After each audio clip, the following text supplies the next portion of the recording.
I'm divorcing my wife after she invited her ex for dinner and humiliated me. Now everyone's saying I'm wrong for wanting out. We have a 4-year-old girl together, and Mary and I have been married for 5 years. She was an undergraduate, and I was completing my master's degree when we first met in graduate school. I quit my job after getting married, but I had to go back to work when our baby was 6 months old since Mary's salary wasn't enough to support the three of us. Many arguments resulted from that choice since Mary believed it was disrespectful to her in some way and demonstrated my lack of confidence in her skills. I tried to persuade her for weeks that this was not related to her ability and that, in my opinion, 2 salaries would be preferable to 1. After she learned she could take some time off work to spend with our daughter, she finally warmed up to me after being angry with me for a long time. The drawback was that I ended up doing all of the housework in addition to my job. Mary says her job is more physically demanding than mine because she works as a personal trainer at a nearby gym. She believes that since I work from a desk, I should take care of the majority of the housework. Despite working longer hours, she said, home chores shouldn't be too taxing for me because I don't perform much physical activity at work. We had agreed when I first started working that she would assist with at least some duties, but every time I returned home, the job was only partially completed. She often claimed to be too tired as an excuse. We would argue about it all the time until I finally gave up on trying to get her to do her share. To prevent the frequent conflicts, I started taking care of everything myself. I started smoking because I was so stressed out. Mary also made fun of me for this, claiming that I was merely attempting to flaunt my level of stress. In addition to enduring Mary's constant criticism of my poor cooking, which was mostly her fault because she never assisted with meal preparation and I had to juggle everything between work and other responsibilities, I had been living like this for the past few years. Knowing that leaving would have an effect on our daughter's life, I stayed solely for her sake. I finally gave up and hired a maid last year, covering her money out of pocket. Mary continued to make fun of me because she believed it was a reflection of my poor housekeeping abilities. She was often contrasting me with her father, her uncles, and other men she knew who had no trouble juggling work and home. She would simply laugh it off and tell me to calm down because it was only a joke, even though I would counter that these men most likely had supportive wives. I would be much more enraged by that. We would occasionally have fun together, but the times she would irritate me were what I remembered, and I had been thinking about getting a divorce for a while. When Mary brought her ex-boyfriend, Luke, 28M, home for supper last week, I finally lost it. Her high school boyfriend, Luke, and she dated for nearly 6 years before splitting up because they were attending different universities. The first time she saw him was at the grocery store. He had just moved into our area and had asked him over for supper without even asking me. Even after our marriage, Mary's friends would frequently bring him up and make fun of her for it. So I knew these two were quite the item in high school. However, that didn't prepare me for her overly pleasant and flirtatious behavior during dinner. She was clearly attempting to irritate me, and it was succeeding. That was the second strike. Then the third strike, she began making jokes about what a messy house husband I would be and how fortunate I was to have my career as a justification. Otherwise, she wouldn't be able to explain to any of my guests why I'm such a bad cook. Because Luke is a stay-at-home father of 2 boys, she continued making jokes about how much better he was at everything than I was. She joked that I would never be caught doing anything like that after telling me that Luke was actually at the grocery store purchasing ingredients for a French dish he intended to prepare for his wife. It made them both laugh a lot. She also mentioned my smoking, claiming that I was only trying to flaunt my stress levels, much like Luke, who was flawless at everything. I was fighting back tears by that point, but I chose to smile through it all because I didn't want Luke to get the pleasure of seeing me cry. I decided to leave after serving them ice cream for dessert because it was an embarrassing experience. I waited until Mary went to bed that evening. This wasn't odd because I typically clean the dishes at night and don't go to bed until she's sleeping. I packed some clothes and other essentials for our daughter and myself, booked a cab, and went to my parents' place as soon as she started snoring. By the time I arrived, it was almost midnight. I started crying as soon as my father opened the door, and I attempted to explain. My little girl, who was irritable and perplexed, started crying as a result. Since I wasn't sure whether Mary could take good care of her while I was away and I didn't want to leave her to find out, I had to bring her along. Without asking, my parents took us in, and when they put my daughter to bed, I was at last able to collect myself and tell them everything. Mary called me in a hurry the following morning to find out where I was. The worry in her voice vanished, and she burst out laughing when I told her the truth and announced that I was going to file for divorce. She advised me to just come home and stop the turmoil. I became so enraged by that I began ranting at her, accusing her of being a misogynistic, lazy, selfish, and inept woman. She finally appeared to get that I was serious when I told her that I would rather be single for the rest of my life than return to her. She began arguing with me on the phone, accusing me of exaggerating and making a huge fuss out of nothing rather than offering an apology. She asserted that there was no need to take things personally and that her jokes were merely an attempt to lighten the atmosphere around Luke. The problem is that her jokes weren't hilarious. They were nasty and cruel, especially considering that I was already making every effort. Every day, she simply continued to test my limits. She began acting like the victim when she realized that this was more than just a joke, saying that I had been plotting my departure for some time and that this was the final straw. Currently, all of our friends are texting me to tell me that I should prioritize our family over myself and not allow a few dumb jokes to ruin our marriage. Everyone keeps saying that I shouldn't ruin a home over some jokes, even though I've attempted to explain that there are a lot of things they don't know. Some people seem to feel more at ease when I posted an explanation of all I had previously discussed. Mary also noticed it and remarked that I should have notified her if these were my issues, and she would have taken care of it. I've been telling her these things for years, but it hasn't changed, so it's absurd. I just finished, and it felt like I was speaking to a wall. But following that post, she began to insist that she only needed one final shot to make it work and that she would change and get better. She convinced some of our acquaintances to try to convince me to stay by telling me that she would undoubtedly improve and make a fantastic wife. However, it irritates me that she is continually bringing up our friends. She seems to be using a deceptive and immature strategy, peer pressure, to try to talk me out of pursuing a divorce. Over the past few years, I've given her numerous opportunities to get better, but she's never done so. So I don't think she's capable of changing anymore. Even if I stayed right now, I'm confident that she would attempt to make a sincere effort for a few months before reverting to her previous conduct. I'm tired of being a single father even though I have a spouse, and I'm not getting any younger. She's hardly the ideal role model for our daughter aside from anything else. I most certainly do not want my daughter to grow up in a home where Mary's kind of behavior is accepted. For the sake of my daughter, I stayed with her for a very long time, and now I'm leaving her for the same reason. I filed for divorce 2 days ago, and she was served today. She is upset primarily because she never wanted a divorce in the first place and because I have asked to keep the house where we lived and filed for full custody of our daughter or sell it and divide the proceeds 60-40, with me receiving the larger portion. Since both of our parents gave us the house as a wedding present, I believe it is only just that I keep it or that we divide the proceeds from its sale. Because of all the labor and effort I've put in over the past few years, working full-time, raising my daughter, and handling all home chores without her assistance, I feel that I should be given the greater part. I believe the petition is quite reasonable because I'm not even asking for alimony. Even though I want a divorce, Mary claims I'm being unfair and that I shouldn't have asked for full custody because our daughter is equally hers and mine, which is reasonable, but I don't believe she's capable of being a mother. She may still visit and see her daughter whenever she wants to. I haven't attempted to take away her visiting privileges. She simply does not have her on a full-time basis. After she was served, she called and said I was being crazy and that this was a terrible overreaction. She claimed that since I was requesting full custody in the house, she already didn't agree with the divorce and had good reason to think I was being irrational. It was really embarrassing when she broke down in tears on the other end when I stated that I had thought a lot about it and that it hadn't been easy for me either.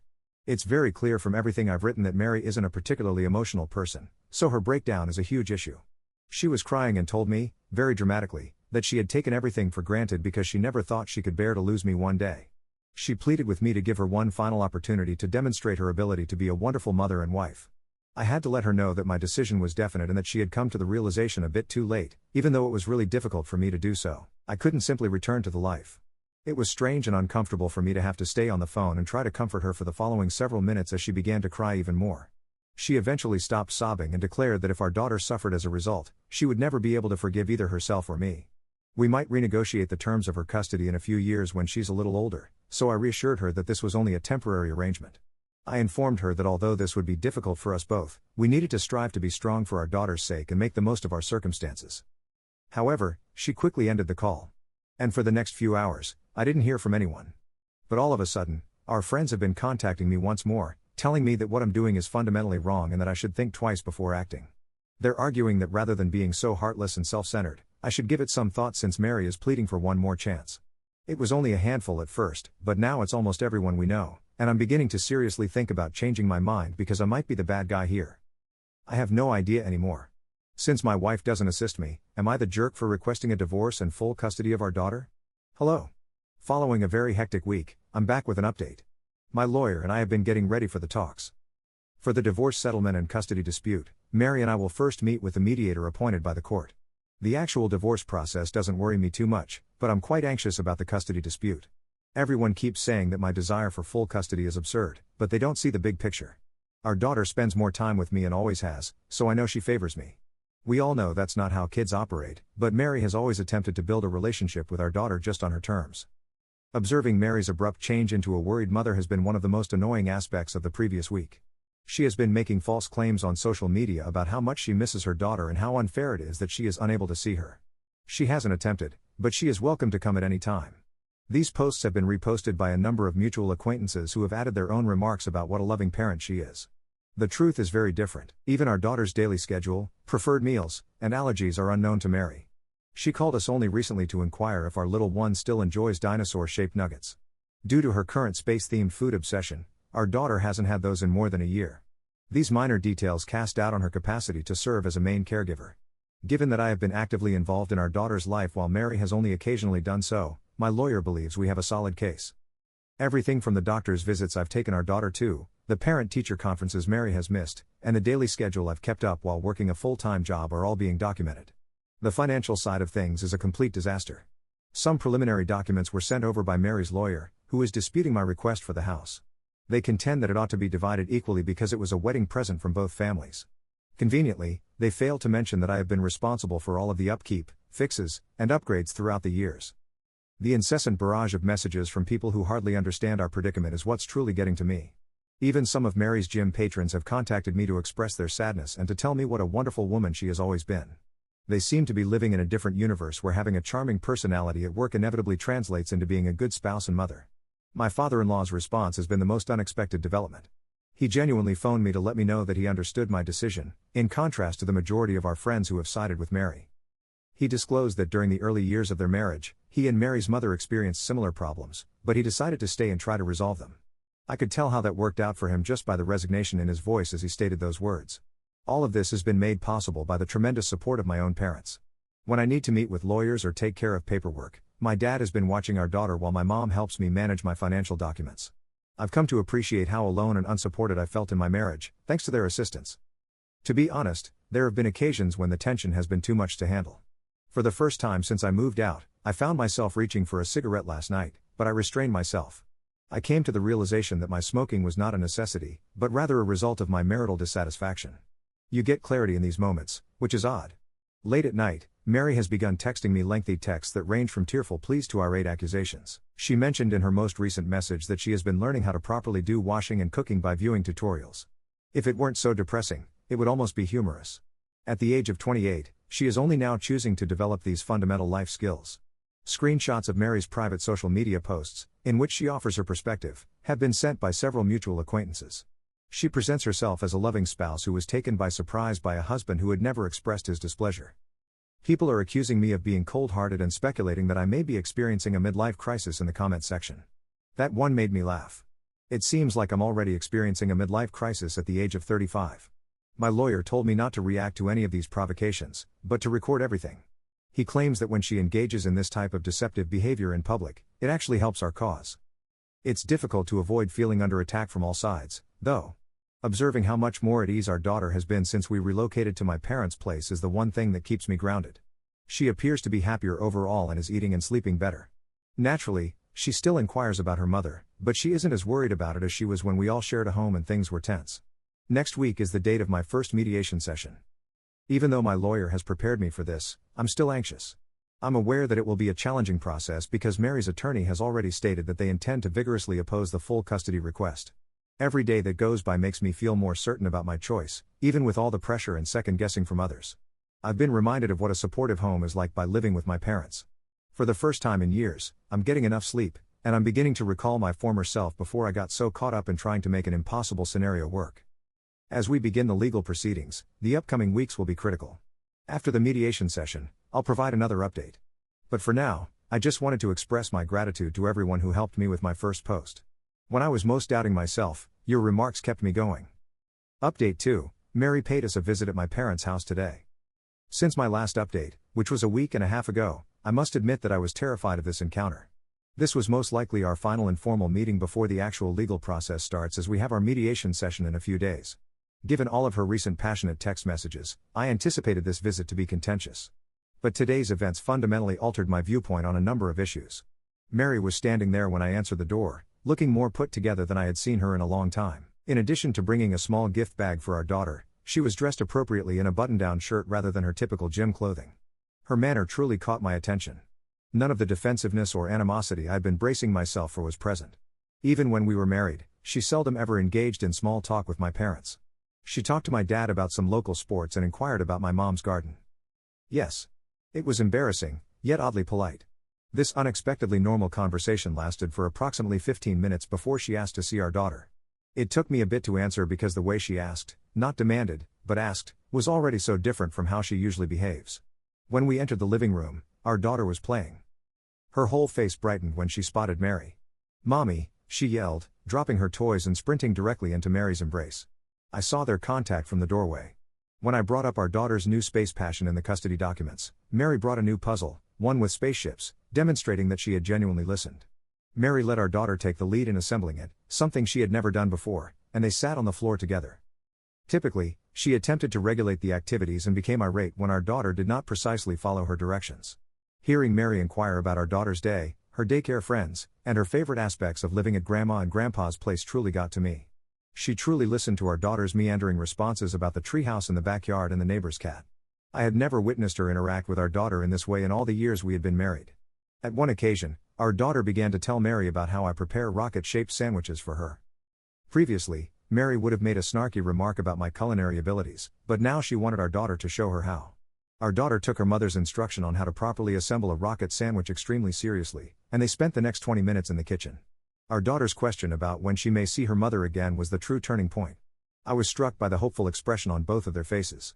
Mary didn't try to control the situation or make demands right away, she simply stared at me while she awaited my answer. When it was time for Mary to leave after they had finished playing, our daughter gave her a big embrace and invited her to return the next day. Mary gave me a curious look, and before I had given it much thought, I found myself nodding. Before Mary left, we had a little conversation at the door. She admitted that she had been a terrible mother thus far without displaying her customary defensiveness. She acknowledged that she realized how much she had missed by not being more involved after witnessing our daughter's growth and transformation in only these few weeks. Even though she couldn't be a better wife, she assured me she was willing to learn everything she could to become a better mother. She said she had been attending parenting classes 3 times a week and had hired a nanny to teach her how to properly care for children. Not to gloat, but to show me that she was serious about this, she displayed the diplomas on her phone. She didn't make any lofty claims about changing or try to get me to return. She simply asked me to reevaluate the complete custody agreement instead. She proposed that we arrange a timetable that would allow her to demonstrate her ability to be a responsible parent without interfering with our daughter's daily routine. I phoned my lawyer after she departed. I informed her that I would be willing to talk about a joint custody agreement and that I no longer wanted to pursue full custody. She brought up all of the records we had collected demonstrating Mary's prior lack of involvement, but I told her that even if she hadn't been a good wife, I needed to give her an opportunity to improve as a mother. Our daughter's expression of unadulterated happiness today made me realize that even though it's the proper thing to terminate my marriage, I don't have the authority to break off my daughter's relationship with her mother, especially now that Mary is finally demonstrating that she wants to be the mother our daughter deserves. Update 3. Surprisingly, the divorce talks are proceeding considerably more amicably than I had anticipated. Mary and her attorney have been extremely helpful, which I believe is her way of expressing regret for her previous actions. Our daughter's custody arrangements are still being worked out verbally and informally, but we're thinking that she should spend half of the month at her mom's house and the other half at mine. Actually, we're doing just that at the moment. In a few days, my daughter will move in with her mother. This arrangement first made me nervous, but Mary has really come through, for me. To my great relief, she has begged her father for assistance. He has been more supportive than some of my closest friends even when our marriage ended. He still gives me a call every day to see how I'm doing and sends me photos of the bedroom he's helping Mary furnish for our daughter.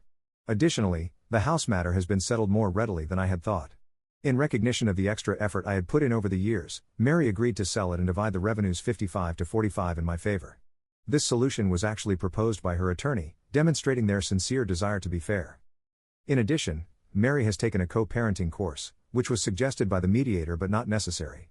Through our new co-parenting app, which allows us to manage appointments, calendars, and our daughter's activities without having to speak to each other directly, she has been updating me on her progress. The way Mary manages our daughter's space period has been the most unexpected development.